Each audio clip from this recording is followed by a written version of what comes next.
पुम्दीकोट पोखराको दक्षिणी भागमा अवस्थित एक अत्यन्तै लोकप्रिय धार्मिक तथा प्राकृतिक पर्यटकीय गन्तव्य हो।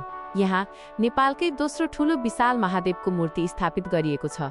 शिव मूर्तिको उचाइ 51 फिट छ र यसलाई 57 फिट अग्लो सेतो संरचना गुम्बजमाथि राखिएकाले सम्पूर्ण मन्दिर संरचनाको कुल उचाइ 108 फिट रहेको छ। मन्दिर परिसरमा मूर्तिको वरिपरि 108 वटा शिवलिङ्ग र 108 वटा सिँढीहरू निर्माण गरिएका छन्।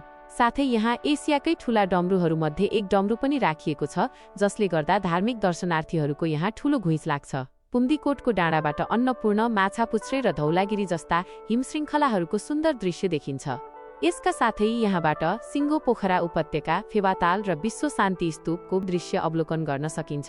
पोखरा बजारबाट छोरेपाटन र विश्व शान्ति स्तूप हुँदै पक्की सडकबाट गाडी वा मोटरसाइकलमा सजिलै पुग्न सकिन्छ। फेवाताल डुङ्गामा तरेर वा छोरेपाटनबाट विश्व शान्ति स्तूप हुँदै पुम्दीकोटसम्म हाइकिङ गरेर पनि जान सक्छन्।